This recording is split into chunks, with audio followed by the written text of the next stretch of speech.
Ça y est, on est parti de Kazvin ce matin. Du coup, on est resté 2 nuits chez Radam et Myriam. C'est vraiment des personnes en or, très gentilles, des altruistes. Ils ont besoin d'aider des gens.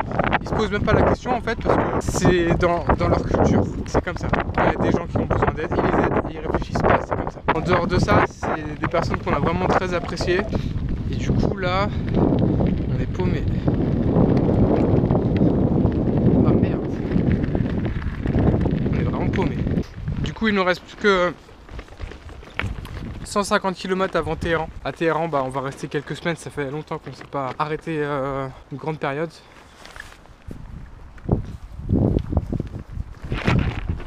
Franchement, je sais pas où on va là. Ça, c'est un champ. Hein? Je crois la route elle est juste de l'autre côté, non? La route elle est de l'autre côté. Faudrait que le mec il vienne et il nous ouvre.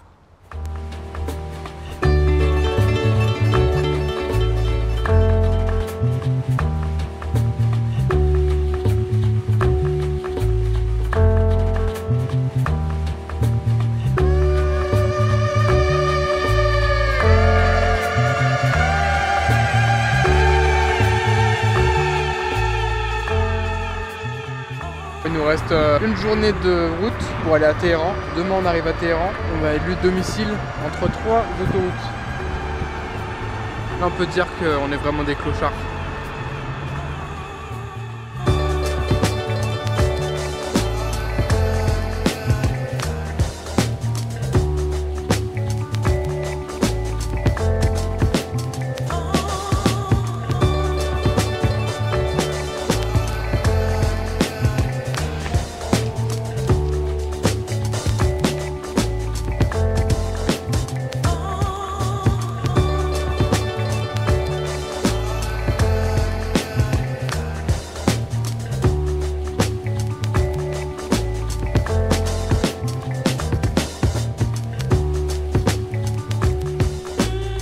Dernier mètre.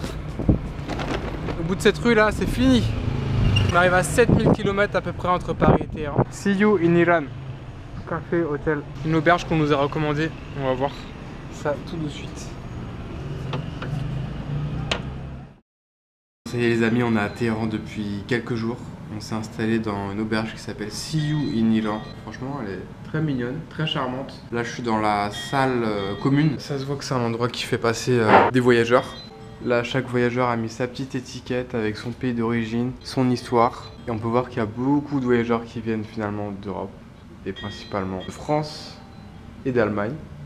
On se pose là le matin pour travailler un peu sur internet. Il y a le petit déj aussi qui est offert. Oh, hello, good morning. Et il y a un petit chat. Un petit chat comme ça.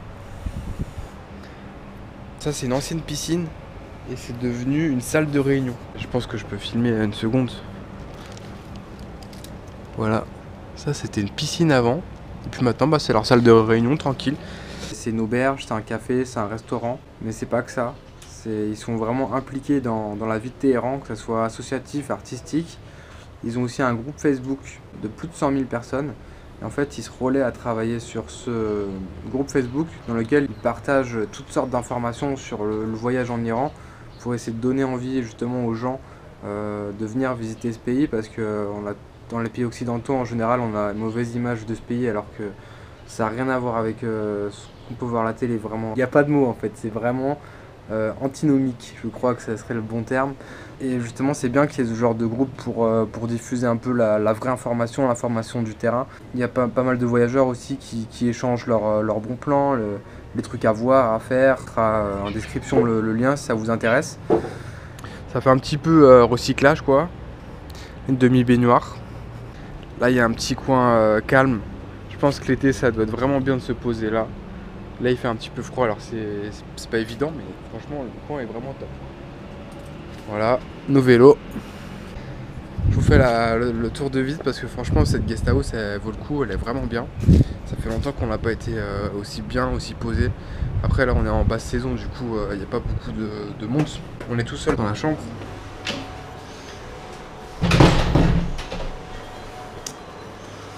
Voilà l'accueil. Un petit Stéphane. Voilà la chambre qui est intégralement pour nous parce que on est les seuls occupants. Hier, il y avait un Allemand qui était là, il est resté une nuit, il est reparti. Là, en plus, on a un petit balcon. On n'a pas perdu nos habitudes, hein, c'est incroyable. Ils ont une machine à laver et pourtant, on lave nos trucs à la main, quoi. Hier, on a fait un petit tour dans la ville. On a marché trop loin. On cherchait un centre commercial pour s'acheter un nouveau pantalon. Parce que ça fait 8 mois qu'on a toujours le même pantalon. Mais là, on s'est dit, vas-y, faut qu'on change un peu, quoi. Donc, on a fait 8 km à pied. On s'est dit, vas-y, on va pas rentrer à pied. On a utilisé l'application qu'ils utilisent ici. C'est comme Uber. Ça s'appelle Snap. On l'a utilisé pour rentrer. Ça nous a coûté moins d'1 euro pour faire 8 km. Voilà. Pour l'instant, c'est le pays le moins cher qu'on a visité. Après, ça m'étonne même pas parce qu'avec les sanctions internationales, ils ont perdu moins 400% de pouvoir d'achat en quelques mois. C'est incroyable. Alors que la Turquie, c'est de l'ordre de 30%. Et on trouvait ça déjà ouf. Ici, c'est 400% de pouvoir d'achat qu'ils ont perdu.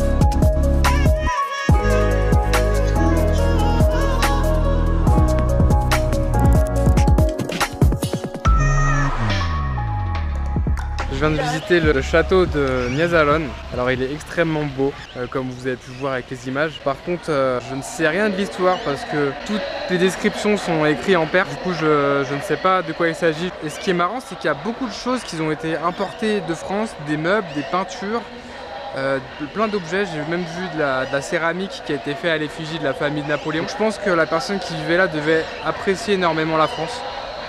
Donc là, je suis dans le jardin. Et le truc il est énorme quoi, ça doit être le Louis XIV iranien qui vivait là. J'ai une guide en carton qui connaît rien. Je lui ai demandé de m'expliquer où on était, mais elle sait rien. Voilà, elle est intéressée par les astres lumineux.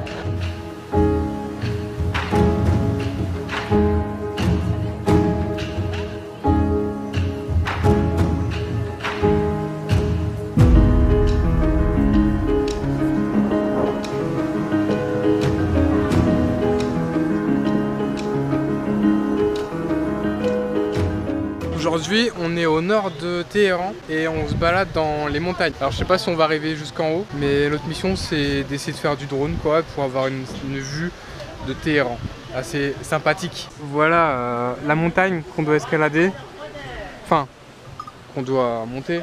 Stéphane lui il aime bien escalader, c'est son truc. À défaut d'avoir des images avec la GoPro, au moins on aura un petit rendu avec le drone. Transport de gaz. Là pour le moment c'est pas fameux hein, ce qu'on va vous montrer de l'Iran. Parce qu'on n'a aucune image.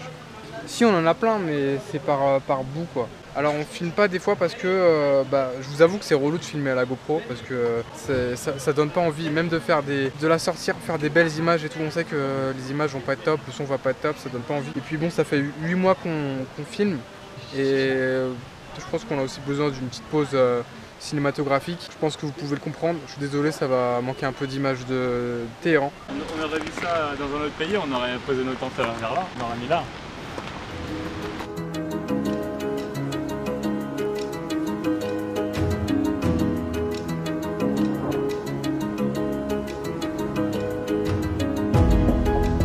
J'ai oublié de préciser qu'aujourd'hui on a accompagné de 2 amis qu'on s'est faites à l'auberge Taoura, qui est une iranienne, Sofia, qui vit à Paris, qui est une française, elle est là pour ses vacances.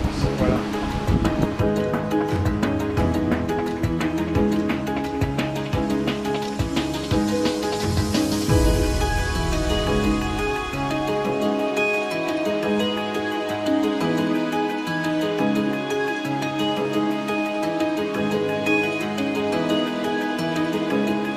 Je pensais pas qu'il existait une capitale dans le monde qui pouvait se retrouver comme ça, vraiment en pleine nature.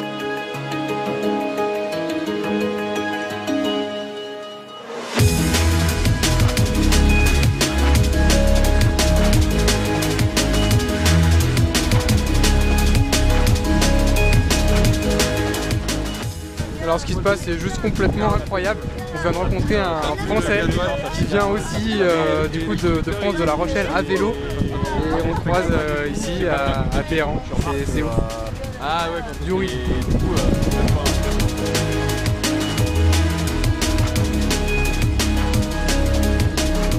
On voulait faire du contenu en drone, mais en fait on a deux problèmes. Le premier c'est qu'il pleut et le deuxième c'est que j'arrive pas à connecter le drone au téléphone. Je crois que maintenant il faut internet pour pouvoir se servir du drone parce que DJI fait toujours des mises à jour et ils sont de plus en plus relous. Je me dis que c'est peut-être une bonne chose qu'il pleut en fait parce que... Qu'il pleuve. Donc pas de drone. Les seules images qu'on vous propose c'est du coup la GoPro. C'est dommage parce que c'est un super beau paysage. Je sais pas ce que ça va rendre avec la GoPro. Donc là on est sous la pluie. Elle est en train de manger, peinarde. C'est dingue de rencontrer comme ça spontanément un autre voyageur qui fait le même truc que nous, perdu dans la montagne, comme ça on le rencontre. Finalement on va passer la soirée avec eux, ils nous ont invités parce qu'il vit chez une pote, d'une pote, enfin j'ai pas trop compris mais voilà en tout cas on est invité. Ah, il a dit que c'était sa copine. Hein. Ouais sa copine, mais ça faut peut-être pas le dire parce que je sais pas, peut-être que... Si c'est lui qui l'a dit. Ok. On lui a demandé. Bon bah on va chez sa copine.